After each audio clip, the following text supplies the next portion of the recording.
주시겠어요?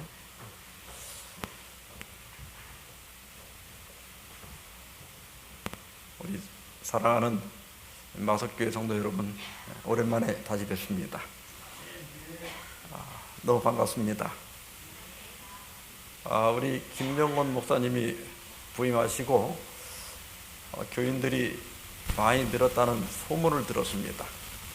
그래서 한번 가보고 싶었는데 원래 주말 부흥회보다도 내일 그 7080 아마 특별 그 세미나 때문에 저를 부르셔서 온 김에 말씀을 좀 해달라고 한 것 같습니다. 제가 2015년, 16년 2년 연속으로 한 번은 예언전도회, 한 번은 복음전도회 이렇게 다녀간 지가 벌써 7, 8년 됐습니다.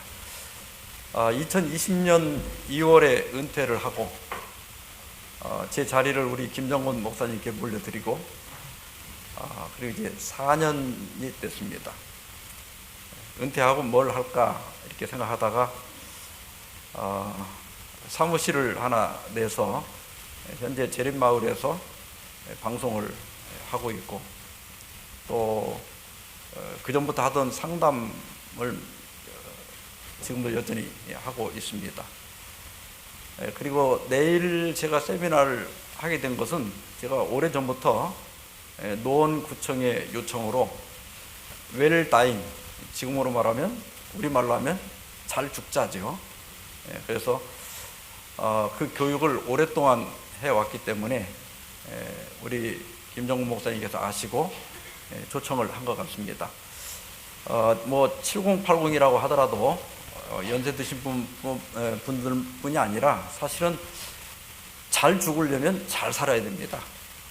그렇잖아요. 이게 서로 연결되어 있어요. 잘 살아야 잘 죽을 수 있어요. 그래서 필요하신 분들은 오후에 오셔서 함께 들어주시면 되겠습니다.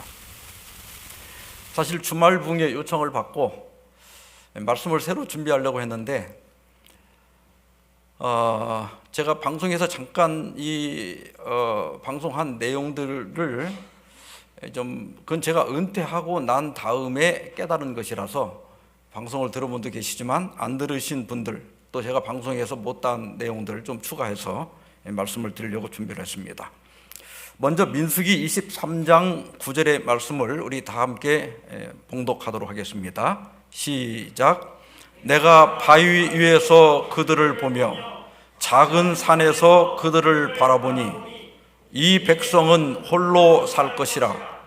그를 여러 민족 중에 하나로 여기지 아니하리로다. 이 백성은 홀로 살 것이라, 이런 제목으로 말씀을 드리고자 합니다.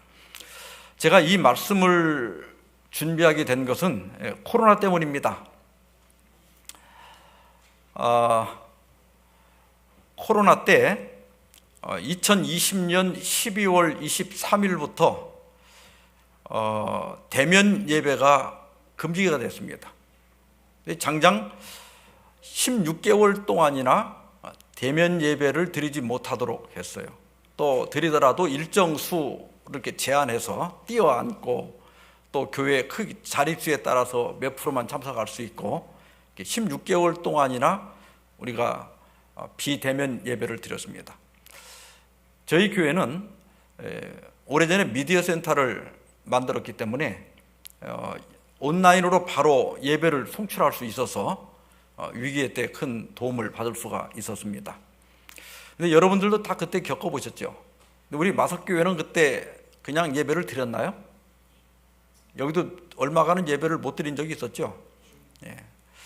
제가 많은 분들의 이야기를 들어보니까 이제 처음 안식일에는 방송이 나오니까 그래도 이제 가족들이 다 이제 좀 씻고 또 교회 갈 때처럼 완전하게는 안 해도 옷도 좀 입고 앉아서 방송을 듣고 예배를 드렸다고 합니다. 그러다가 한 달쯤 되니까 어느 날 보니까 그냥 파자마 바람에 나와가지고 애들도 잠옷 입고 그냥 나와서 이제 예배를 드리게 되더래요. 그러니까 우리가 안식일에 교회를 간다고 하는 것, 이것이 얼마나 소중했던지를 그때서야 우리가 다 함께 깨달을 수가 있었습니다. 또 우리가 이런 게 아니라도 얼마 전에 그 이종직 장로님이라고 우리 교장 선생님 하셨던 분이 돌아가셨습니다만은 그분은 오랫동안 병석에 누워 계시면서 이렇게 방송을 통해서 예배를 드렸습니다. 그래서 저희 안식일 설교, 우리 호프 채널의 안식일 설교를 제가 책임지고 있는데 그 장로님과 또 다른 은퇴하신 분들이 이렇게 잘 안 들리는 경우가 있기 때문에 자꾸 자막을 넣어달라는 거예요. 내가 그걸 받아 적는데 어떤 때는 3번을 듣는데요. 이게 잘 안 들려가지고. 그래서 저희가 그 방송을 제작하는데 돈이 조금 더 들지만 자막을 넣어서 지금 방송을 하고 있습니다. 제가 이제 이 기간 동안 우리가 한 번도 경험해 보지 못한 6.25 때도 쉬지 않았던 이 정규 예배를 쉬면서 저는 하나님께서 우리에게 주신 하나의 이게 예표고 훈련의 과정이라고 그렇게 생각을 합니다. 언젠가 우리가 예배를 드릴 수 없을 때, 그게 꼭 뭐 의료 법령이 내리고 어떤 국가적인 제재가 전염병이 돌아서 가해지고 이게 아니라도 우리가 언젠가 몸이 불편해서 교회를 못 나오게 되거나 이제 나이가 들게 되면 천상 집에서 예배를 드릴 수밖에 없는 상황도 오게 되겠죠. 근데 그런 때 우리 성도들이 나도 지금은 몰랐지만 그런 상황을 막상 딱 맞이할 때 신앙이 급격하게 무너지는 것을 보게 됩니다.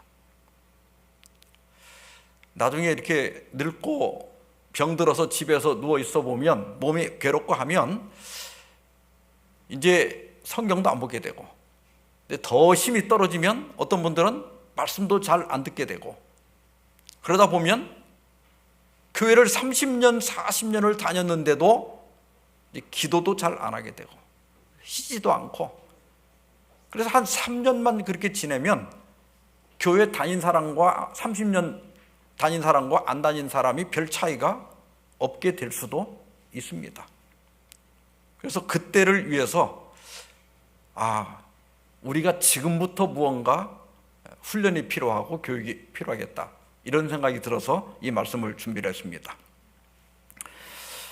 지금 우리나라에 1인 가구가 972만 명이나 된다고 그래요. 그러니까 전 국민의 41%가 혼자 산다. 이건 60세 이상입니다.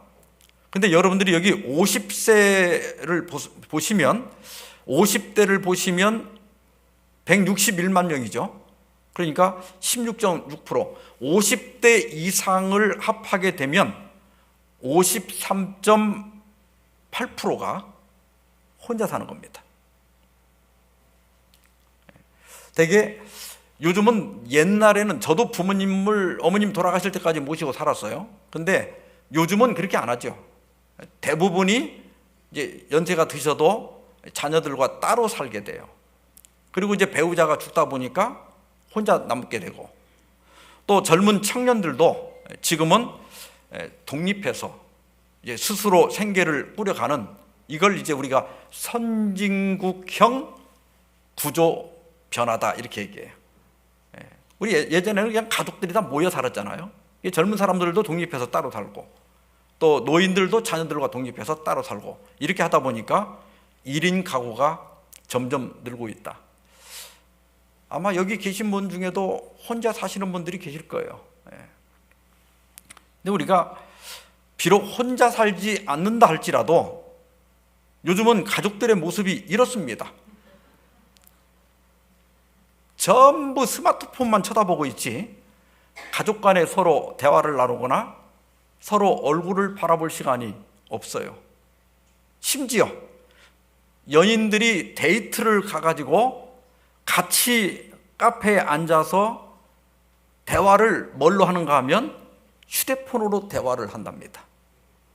그만큼 이 관계가 자꾸 끊어지고 혼자가 되어가고 있습니다. 그래서 미국의 어떤 분이 이 그림을 그려서 올렸더라고요. 저 위에 보면 지금 아내는 저 남편을 보면서 눈물을 흘리고 있는데 남편은 자기 전에 휴대폰 보느라고 아내를 쳐다도 안 봐. 그러다 어느 날 아내가 죽고 없으니까 그때서야 아내 사진을 끌어안고 눈물을 흘리는 겁니다. 그래서 거기 뭐라고 써놨는가 하면 휴대폰보다 사랑에 더 관심을 기울이라. 이런 교훈이 필요할 만큼 우리가 서로 이제 관계가 점점 단절되고 혼자가 되는 시대에 살고 있습니다. 이런 그림도 있더라고요. 어버이날 때와 다른 날. 이게 어버이날 하루만 와서 자녀들이 와서 저렇게 사진 찍고 가면 다른 날은 혼자 남는 겁니다. 결국 우리 인간은 마지막에는 혼자가 됩니다. 동의하십니까? 그리고 나중에 지금은 우리가 교회라도 나올 수 있지만 나중에 걸을 수도 없게 되면 결국 조금 나을 때는 요양원이나 이런 데 들어가고 그보다 못할 때는 이제 병실에 혼자 남게 됩니다. 오늘 우리가 읽었던 이 민수기 23장 9절은 발람이 예언한 것이죠. 발람은 원래는 발락의 요청을 받고 이스라엘을 저주하려고 산 위에 섰습니다마는 거기 평야에 아주 고고하게 진을 치고 있는 이스라엘 백성들을 바라보면서 발람은 사명을 가진 백성이 어떤 모습으로 살아갈지를 보게 된 겁니다. 그는 말하기를 이 백성은 홀로 살 것이라. 사명을 가진 이스라엘 백성들은 홀로 살아갈 수밖에 없는 운명을 가지고 있다는 겁니다. 저는 이 모습이 또한 우리 재림교회의 모습이라고 생각합니다. 우리가 진리를 가지고 있기 때문에 다른 교인들이 장로교인하고 감리교인하고 침례교인하고 순복음교인은 같이 놀아주는데 우리하고는 안 놀려고 그래요. 이게 사명과 진리를 가진 백성의 어떻게 보면 운명일 수밖에 없다고 하는 것입니다. 저희 아이가 초등학교를 들어가게 됐는데 그때는 제가 방배동에 살고 있었어요. 근데 3,6학교까지 보내기는 너무 멀고 그래서 할 수 없이 이제 그 동네에 있는 일반 학교를 보내게 됐습니다. 저도 초등학교, 중학교까지는 일반 학교를 다녔어요. 우리 삼류학교를 못 가고 시골에서 일반 학교를 다녔는데 제가 겪었던 그 경험을 우리 아들이 똑같이 가야 되는 거예요. 안식일마다 학교를 안 가니까 옛날에는 다 주 6일 수업을 했잖아요. 그러니까 토요일 날 내는 숙제는 내가 몰라요. 그러니까 안식일 이제 교회 갔다가 해가 치면 동네 친구네 집에 가갖고 야 숙제가 뭐냐 이렇게 물어봐서 숙제도 해갖고 가고 때로는 선생님들에게 가서 매도 맞고 이런 경험을 했었거든요. 근데 우리 아이도 그런 길을 가야 하기 때문에 제가 아이가 학교 들어갈 때가 되니까 거의 뭐 몇 번을 얘기를 했어요. 몇 번을 이 다니엘의 새 친구 이 그림을 보여주면서 너는 이제 제가 우리 아이한테 그랬어요. 너는 하나님의 아들이다. 그래서 다른 아이들은 토요일에 학교에 가지만 너는 교회에 가야 한다. 그래서 친구들이나 때로는 선생님도 너를 이상하게 볼 것이다. 그건 네가 잘못돼서가 아니라 네가 세상 사람이 아니라 하나님의 아들이기 때문에 세상 사람들이 너를 다르게 볼 거다. 계속 얘기를 여러 번 세뇌를 시켰어요. 그래서 그런지 아이가 가서 뭐 기죽지 않고 그럭저럭 학교에 잘 적응을 했어요. 3학년 때 1, 2학년 때는 담임 목사님이 불신자였는데 3학년 때는 장로교인이 담임 교사가 됐어요. 담임 선생님이 됐습니다. 근데 이 교인이 더 문제더라고. 그 담임 선생님이 아예 교회를 안 다닐 때는 우리 아이한테 별 이렇게 차별을 안 뒀는데 이제 장로교회 다니는 선생님이다 보니까 이게 이게 안식일 교인이고 토요일날은 교회 안 나온다 하니까 처음에는 집사람도 부르고 또 얘기를 또 집사람이 가서 하고, 그래도 또 편지가 오고, 그래서 저희 집사람이 우리 집 내력을 다 써가지고 줬어요. 그 다음부터는 일체 말이 없는 거야. 이거 이제 해결됐구나 그랬거든요. 근데 얘가 첫 여름방학이 끝나고 학교가 개학을 해서 갔는데, 일주가 지났는데 제가 이렇게 가방을 우연히 걔 가방을 열어보니까 방학 숙제 해간 걸 아직도 안 내고 그대로 있는 거예요. 그래서 너 이거 방학 숙제를 왜 안 냈니? 그랬더니 선생님이 아무 말을 안 했대. 그래서 매일 일주일을 학교를 가지고 다니는데도 그 숙제를 안 내고 그냥 있는 거예요. 그러니까 제 생각에는 그래요. 그 장로교회 다니시는 그 선생님이 저거 완전 토요일날 학교도 안 나오는 또라이니까 놔둬버린 거예요. 방치해버린 거예요. 어떻게 생각하면 조금 섭섭하기는 하지만, 그러나 사실은 이것이 하나님의 백성의 운명이라고 하는 겁니다. 그래서 우리가 이런 때를 대비해서 제일 먼저 할 일이 뭐냐면 고동력을 키우라고 하는 겁니다. 좀 죄송합니다만은 영어 단어 중에 loneliness라고 하는 단어가 있어요. 이건 그냥 말 그대로 고독, 외로움, 쓸쓸함 이런 뜻이에요. 그런데 solitude라고 하는 말이 있거든요. 이 말도 똑같이 고독이에요. 근데 그 앞에 뭐가 붙어 있어요? 사전을 찾아보면 실제로 즐거운 고독 이렇게 돼 있어요. 그러니까 loneliness는 혼자 있어 의지할 데가 없어서 고통스럽다 그런 뜻이에요. 이걸 고독감이라고 해요. 나 너무 외로워, 나 너무 쓸쓸해. 이게 loneliness예요. 근데 solitude는 혼자 있어 홀가분하고 좋다. 다시 말하면 고독을 즐기는 거예요. 그래서 이건 고동력이라고 그래요. 고동력. 혼자 있는 것을 즐기는 것.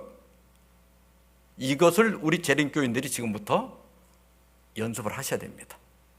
젊을 때부터.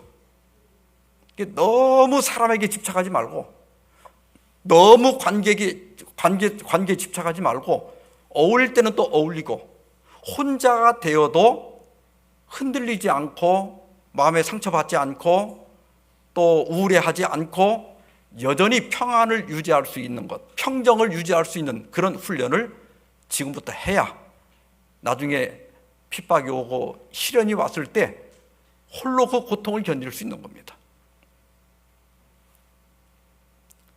제가 군대 갔을 때 파견부대를 갔어요. 우리 중대만 있는 거예요. 근데 그 산속에서 이게 시내까지 갈 수단이 없어요. 교회는 가야 되겠는데. 그래서 중대장님을 찾아가서 얘기했더니 시내는 여기서 못 간다. 대중교통도 없고. 그러니까 안식일을 지키게 허락은 해주는데 혼자 지키라는 거예요. 저는 혼자 예배 드려본 경험이 한 번도 없었어요. 못된 신자로 태어나서 평생 교회를 다녔으니까. 그리고 이제 제가 태어났을 때는 우리 집이 교회였으니까 교회 속에서 살았기 때문에 혼자 예배 드려본 경험이 없습니다. 첫 안식일이 됐어요.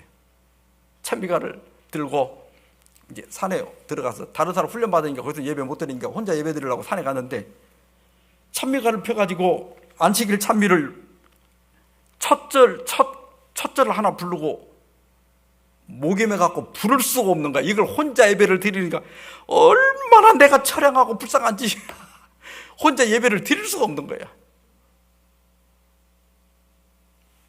그래서 울다가 예배를 못 드리고 울다 끝났어요. 근데 제가 문득 코로나를 겪으면서 우리 재림교인들이 그런 상황을 닥쳤을 때 과연 혼자서 믿음을 지킬 수 있을까? 우리가 어떤 문제로 감옥에 가서 신앙 문제로 감옥에 혼자 있을 때 과연 내가 굴복하지 않고 끝까지 승리할 수 있을까? 그것은 우리가 지금 고동력을 길러놓지 않으면 견디기가 쉽지 않겠다.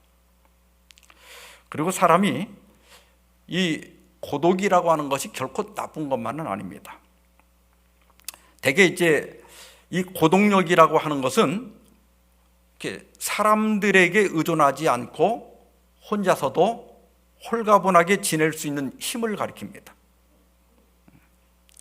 근데 정신의학적으로도 이렇게 고독력이 강한 사람이 창의력이 높고 그리고 자기 주도적인 생활을 할 수 있다. 상황에 끌리지 않고 다른 사람의 영향받지 않고 자기 주관대로 사는 힘이 강하다고 하는 것입니다. 그리고 되게 많은 사람들이 위대한 창작물을 낸 것은 고독할 때 냈습니다. 그 중에 제가 좀 말씀드리고 싶은 사람은 베토벤입니다. 베토벤은 음악가인데 26살에 귓병을 앓기 시작해가지고 30살에 난청이 왔습니다. 그래서 이미 정상적으로 소리를 분간할 수가 없게 됐습니다. 그래서 그는 죽으려고 32살 때 유서까지 썼다고 그랬어요.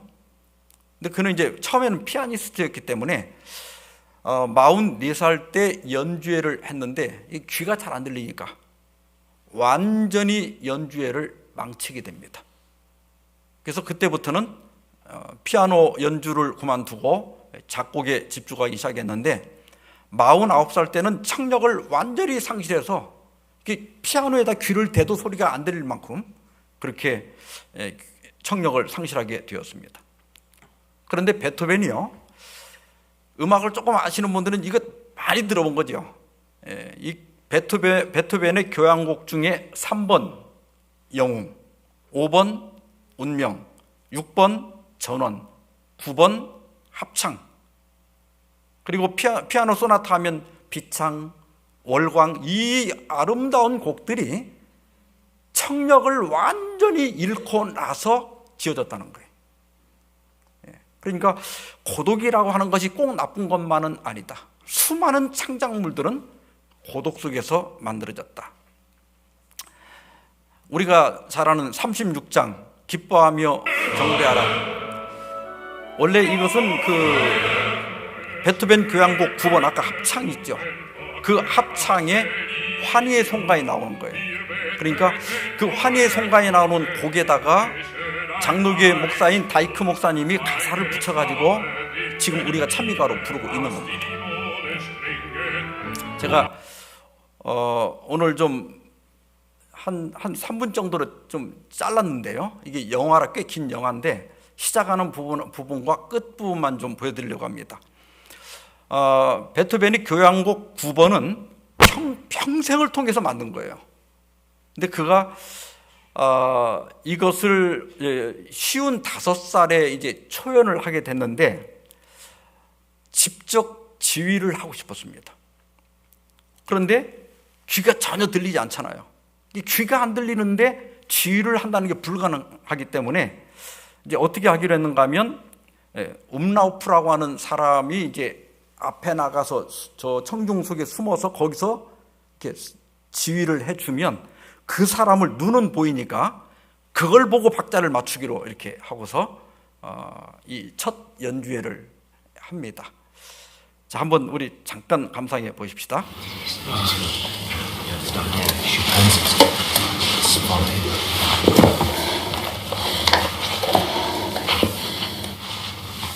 이제 움라우프가 저 밑에서 이제 대신 지휘를 해주기로 하고 베토벤은 움라우프의 그 움직임을 보면서 이제 음을 지휘를 해 나가는 겁니다.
끝났는데 박수 소리가 들리질 않는데, 지금 잡소리처럼 들리는 건 박수 소리, 이렇게 베토벤에게는 저런 식으로 들린다고 표현한 거예요.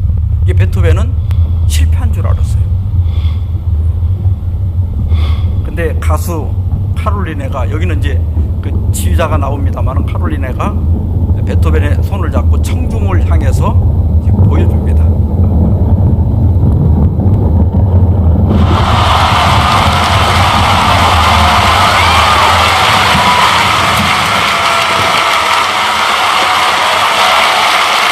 청중들의 열광적인 반응을 보면서 베토벤은 감동의 눈물을 흘립니다.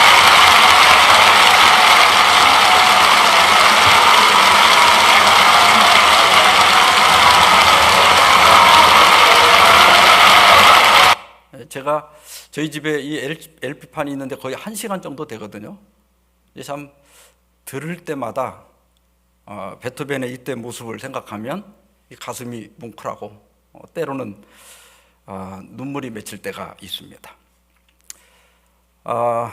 베토벤은 참 음악가로서 귀가 들리지 않게 되었지만은, 그러나 고독감으로 스스로를 우울의 늪에 빠뜨리지 아니하고 고동력으로 자신과 전쟁을 치르면서 인류사에 영원히 빛나는 아름다운 선물을 우리에게 남겨주고 떠났습니다.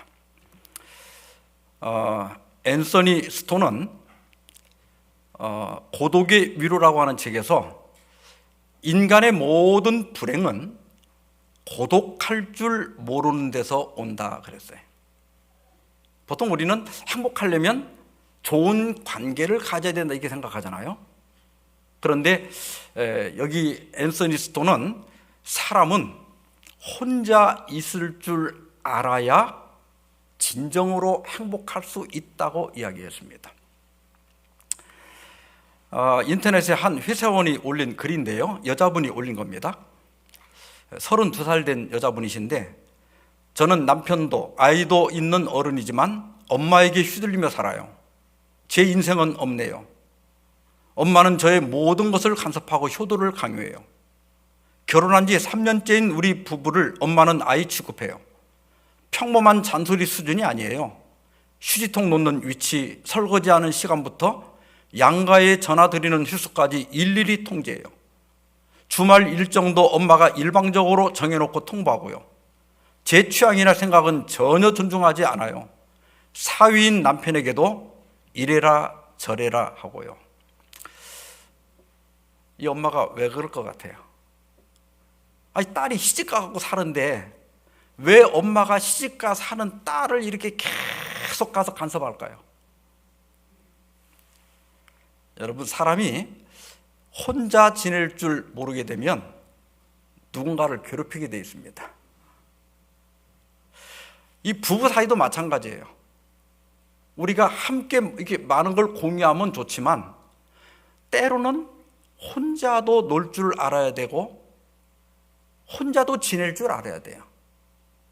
그러니까 우리 많은 집사님들이, 여집사님들이 남편 나가서 안 들어오면 왜 이렇게 안 들어오냐고 기다리고 또 전화하고 이렇게 하는 거, 왜 그렇게 하는가 하면 혼자 놀 줄 모르니까 그런 거야. 저희도 전에는 제가 이렇게 설교 준비하다가 어떤 때는 거의 11시면 자는데 어떤 때는 이렇게 막 하다 보면 시간이 이제 11시가 넘고, 근데 이걸 또 생각이 이렇게 막 어떤 그 설교가 준비될 때는 그걸 끝내고 자야지 자고 나면 안 돼. 자버리면 안 돼. 한 30분 늦게 가면 또 집에 사는데도 전화가 와요. 언제 자러 와요? 이렇게 전화가 와. 네. 그리고 또 안 가면 또 삐지면 또 어떻게 무슨 일 날까 또 가야 되고. 그래서 사람이 혼자 살면 외롭고 둘이 살면 괴롭다고 그랬어요. 근데 이제 집사람도 나이가 드니까 요즘은 많이 늘었어. 이제는 내가 안 오면 혼자 자버리더라고. 그러니까 우리가 혼자 잘 줄 알아야 배우자를 안 괴롭히는 거야. 또 남편이 좀 늦게 들어와도 남편 늦으면 나 혼자 성경책을 보든지 예언의 신을 보든지 유튜브에서 박성화 목사 설교를 듣든지 이렇게 하면 시간 가잖아. 근데 혼자 못 노니까 또 전화해갖고 언제 오냐, 또 늦게 온다고 싸우고. 이게 모든 불행이 혼자 지낼 줄 모르기 때문에 오는 거예요. 누구를 괴롭히는 거예요. 프로이드는 사람의 행복이라고 하는 것이 주로 이제 아동기 때와 청년기에 성적 충동을 어떻게 해결하느냐에 일생의 행복이 딸려 있다, 이렇게 생각해서 주로 이 아동기와 청년기의 그 성적 문제를 연구하는 데 시간을, 일생을 다 보냈습니다. 그런데 칼 융이라고 하는 심리학자는 그것보다는 인생의 중년기에 더 관심을 갖고, 사람이 이게 성장을 해서 중년기가 되면 이제는 어떤 환경이나 세상에 내가 적응하는 것이 아니라 내가 주도적인 삶을 살아야 행복할 수 있다고 생각한 거예요. 그래서 청년의 임무는 가족에게서 벗어나 세상에서 자리를 잡고 자신의 차례가 되면 새로운 가정을 이루는 것인 반면, 청년들은 이렇게 살지만 중년의 임무는 한 개인으로서 자신만의 특성, 즉 개인성을 발견하고 표현하는 것이다 그랬어요. 인생을 보람있고 또 만족스럽게 살려면 자신만의 개인성을 추구해야 한다.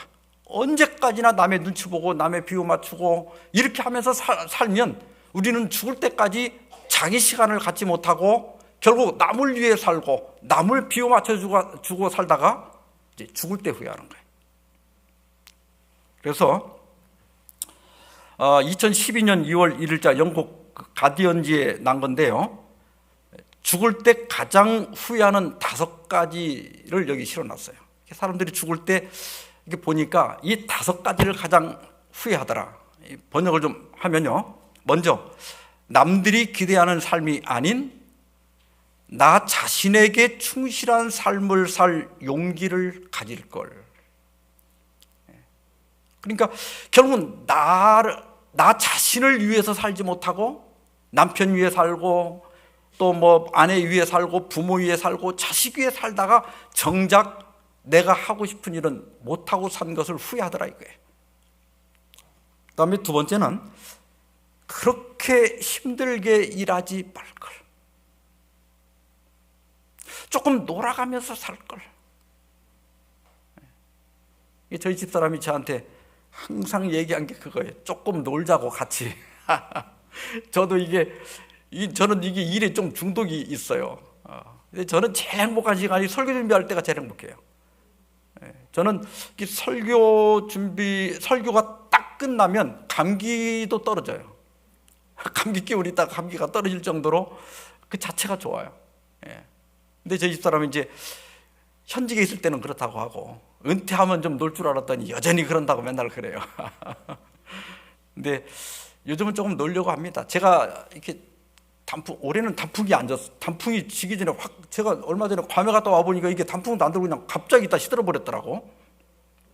근데 요즘은 그래도 제가 은퇴한 다음에는 꽃이 피면 서서 꽃도 봅니다. 옛날에 본 적이 없어요. 제가 시골서 자라가지고 맨 풀이고 꽃인데 뭘 서서 보나 이렇게 생각하고 그냥 지나갔는데 요즘은 벚꽃이 필 때는 또 서서 한번 쳐다보고, 그러면서 그제서야 벚꽃의 아름다움을 알고 봄의 아름다움도 알고 가을의 아름다움도 느끼면서 살고 있습니다. 3번째는 내 감정을 표현할 수 있는 용기를 가졌더라면. 나 쓸쓸해, 나 지금 대화가 필요해, 나하고 같이 어디 좀 가줘, 이 말을 왜 못했을까? 그 후회한다는 거예요. 할 말 하고 사세요. 그 다음에 4번째가 친구들과 좀 더 가깝게 지냈더라면.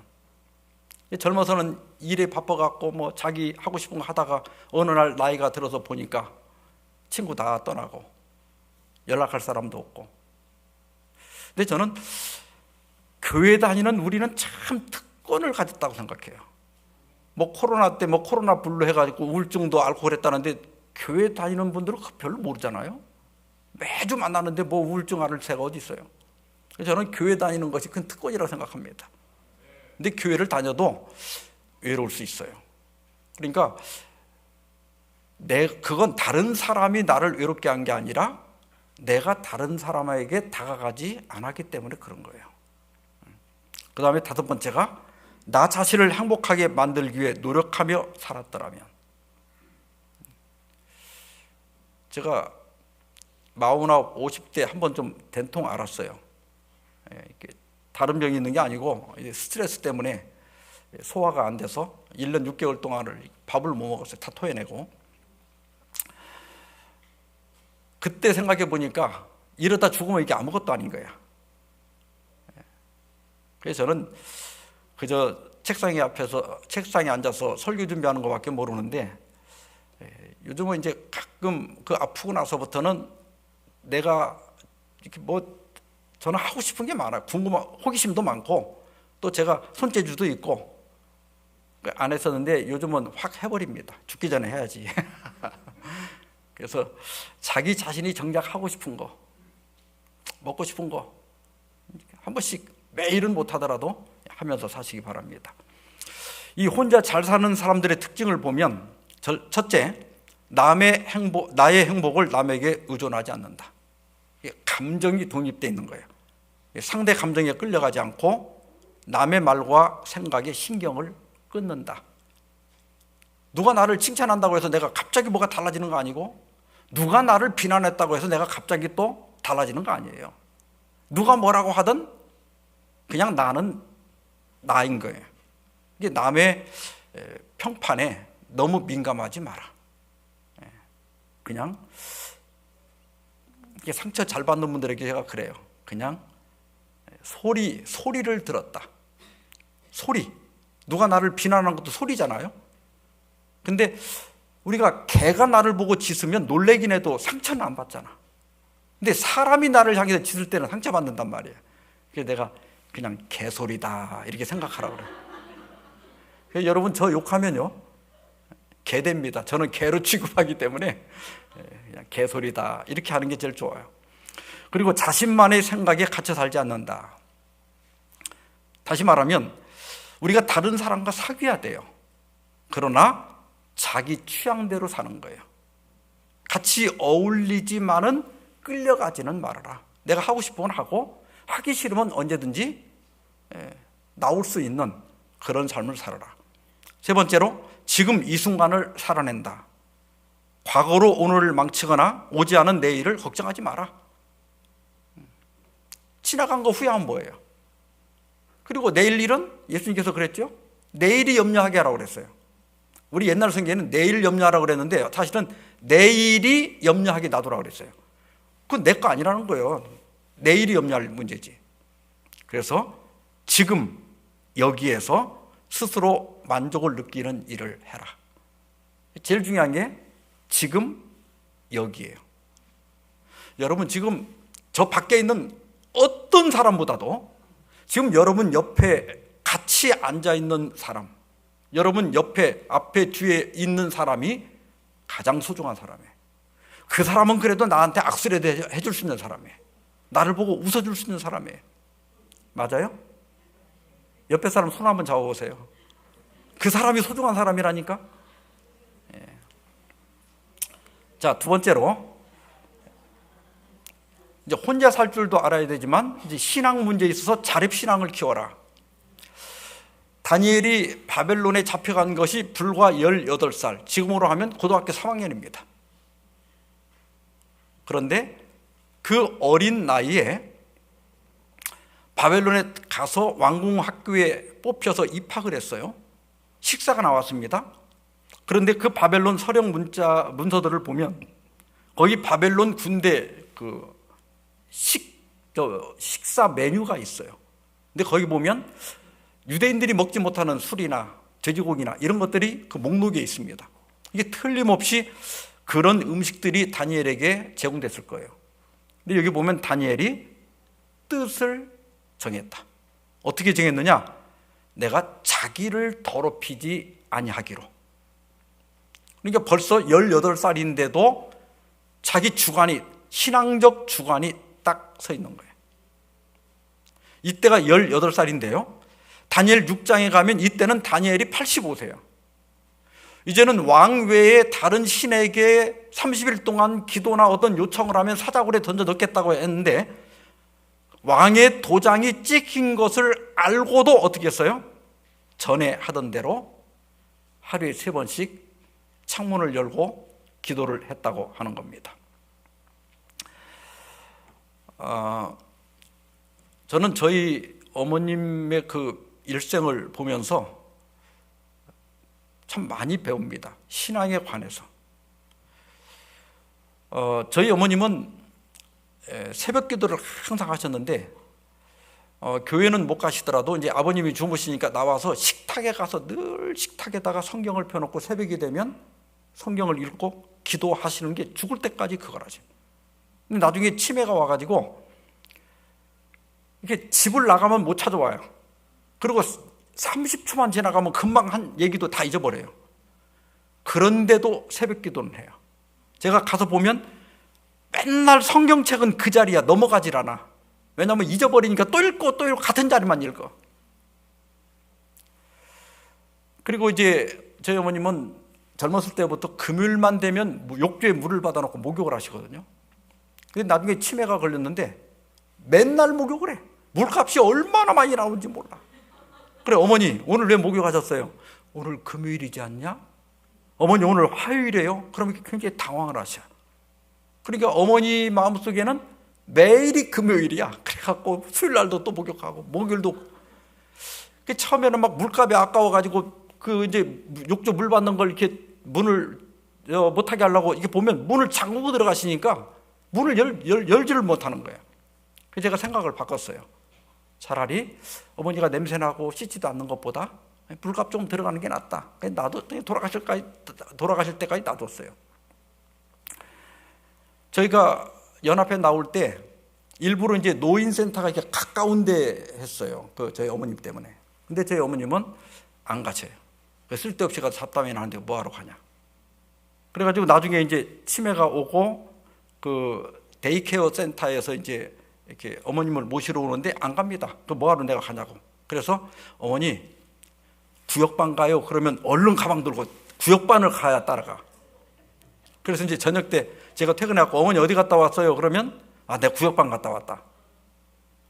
근데 그 데이케어 센터에서 한 2달도 안 됐어요. 어머니를 못 모시겠다 그래. 딴 데로 가라고. 그래 왜 그러냐고 그랬더니 오시기만 하면 앉혀놓고 성경을 가르치는데 안식일을 맨날 가르치고, 그래서 자기들이 직원들을 붙잡아 놓고 일을 못하게 한다는 거예요. 그래서 안 들으면 집에 간다고 때를 써가지고 못 데리고 있겠다는 거예요. 그래서 힘들긴 했지만 어머님이 마지막까지 그런 모습을 보인 것이 저는 너무 존경스러웠어요. 마지막에 이제 동생이 운영하는 그 요양원에 들어가 계셨는데 제가 어머니를 보러 갔다가 이제 나오면 얼른 가방을 들고 따라와요. 이제 장남이 저를 따라오려고. 그럼 막 말리면 화를 내고 그러니까 그때 제가 어머니한테 어머니 제가 지금 전도에 가는데요. 전도회 끝나면 내가 모시러 올게요. 그러면 얼른 가방 놓고 어서 갔다 와라. 이게 신앙이 우선인 거예요, 항상. 그리고 우리 어머니는 제가 전도회 갔다 돌아와서 데려가기 기다리다가 돌아가셨어요. 저는 어머님의 그런 모습을 보면서 내가 나중에 혹시 치매에 걸리더라도 엉뚱한 소리 안 하려면 지금부터 연습을 해야 되겠다. 기계같이 연습을 해야 되겠다. 그 전에 한 친구가 전화가 왔어요. 장로님이 돌아가셨는데 지금 설교를 하러 가야 되는데 이 장로님이 돌아가실 때 마지막에 치매에 걸리셨대요. 그래서 몇 년 동안 치매를 앓다 돌아가셨는데 교인들이 방문을 가면 나 예수 괜히 믿었어? 맨날 그러다 돌아가셨대. 그래가지고 그 목사님 전화가 왔어요. 이 장로님 구원 받는다고 설교를 해야 돼. 못 받는다고 설교를 해야 돼. 그래서 내가 그래도 의식이 있을 때 교회 열심히 다니셨잖아. 그 이제 치매 걸려서 그런 걸. 그랬더니 많은 교인들이 그런데 그래도 그 속에 있던 생각이 나온 거 아니냐고. 우리가 그렇게 안 되려면 지금부터 연습을 하셔야 돼. 그래서 몇 가지 제안을 드리면, 첫째, 매일 규칙적으로 말씀을 읽고 듣는 습관을 가져야 돼요. 똑같은 시간에 일어나서 똑같은 시간에 말씀을 읽는 것. 매일 규칙적으로 기도하는 시간을 가져야 됩니다. 개인 기도하는 시간. 그리고 매일 규칙적으로 찬미를 하거나 찬미를 듣는 시간. 그 다음에 매일 규칙적으로 가정 예배. 혼자 사시면 개인 예배를 꼭 드리세요. 저도 요즘 장인어른이 이제 많이 연약해지셔서 일주일에 한 4일은 집사람이 처갓집가 있어요. 저는 혼자 있던 집사람이 있던 예배는 똑같이 드립니다. 습관을 들여야 돼요. 그리고 정기적으로 다른 사람을 돕는다. 금요일이 되면 안식일 준비를 한다. 안식일에는 세상 일을 끊고 영적인 일에만 집중한다. 지금부터 이런 연습을 해야 우리가 마지막 죽는 순간까지 그 성도로서 그 모습을 잃어버리지 않을 수 있다, 이렇게 생각합니다. 블루존이라고 하는 책이 있는데, 이 블루존이란 말은 세계에서 최장수 주민들이 집중적으로 분포된 지역을 표시하던 중 만들어낸 신조어, 지도에다가 오래 사는 사람들이 모여있는 곳을 이렇게 표시하던 거예요. 블루존이라고 하는데, 로마린다에 우리 제르미 신도들이 가장 많이 모여 살고, 거기가 세계적인 장수촌으로 이름이 나 있죠. 그래서 이 책의 150쪽에 보면 게리가 강한 뉴질랜드 악센트로 말했다. 첫째, 재림파 신도들이 더 오래 산다는 점은 분명합니다. 남성은 9.5년, 여성은 6.1년을 일반인보다 더 오래 삽니다. 그러면서 로마린다 대학 교회의 랜디 로버츠 목사님께서 이렇게 얘기합니다. 안식일의 정신이 장수에 도움이 되는 이유를 설명했다. 안식일은 휴식과 소생을 위한 시간 속의 안식일이니까요. 랜디는 말을 이어갔다. 엘렌 화이트는 완전한 건강을 강조하며 운동을 중요하게 생각하고 자연으로 나가서 돌아다니며 시간을 보내야 한다고 말했습니다. 안식일이 건강에 좋은 다른 이유는 스트레스를 완전히 해소해 평화가 찾아오기 때문입니다. 그래서 안식일은 가급적 자연과 많은 시간을 보내는 게 좋아요. 그러면서 재림파 신앙에서 중요한 다른 부분은 안식일이 우리가 신의 창조물일 뿐 창조자가 아니라는 점을 상기시켜주는 것입니다. 그가 말했다. 이런 생각은 우리가 모든 정답을 알 필요가 없으며, 하나님께서 왜 이걸 허락하셨지?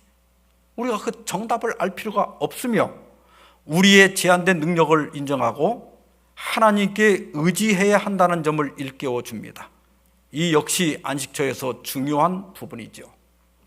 그러니까 우리가 일곱째 날 토요일에 교회에 오는 것도 중요하지만 더 중요한 건 뭐냐면, 교회 모든 일과를 쉬고 하루를 하나님께 온전히 이렇게 바칠 때 하나님에 대한 신뢰가 있어야 된다.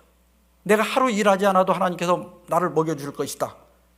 또 내 모든 문제는 결국 살아계신 하나님께서 해결해 주실 것이다. 그래서 하나님께 넘기고 맡길 줄 알아야 진정한 안식을 얻을 수 있다. 불교는 욕망을 내려놓으라는 종교입니다. 우리 기독교는 욕망을 내려놓는 게 아니라 모든 염려를 주께 맡기는 종교입니다. 맡기는 거예요. 우리 아이들 문제 주님께 기도하고 맡기는 거예요. 우리 남편의 문제, 아내의 문제 기도하고 하나님께 맡기는 거예요. 우리 부모님 문제 하나님께 기도하고 맡기는 거예요. 이제 하나님 알아서 하세요.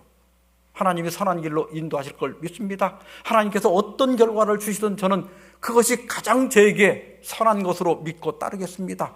이렇게 할 때 진정한 안식과 진정한 평안을 누릴 수 있다는 겁니다. 안식일이 시작되었습니다. 우리 일주일간의 모든 마음 상한 것, 또 삶의 근심 걱정, 또 우리 가족에 대한 걱정, 내 건강에 대한 걱정, 우리 주님께 다 맡기고 주님 안에서 참된 안식을 누리는 저와 여러분 되기를 바라면서 말씀 마치겠습니다.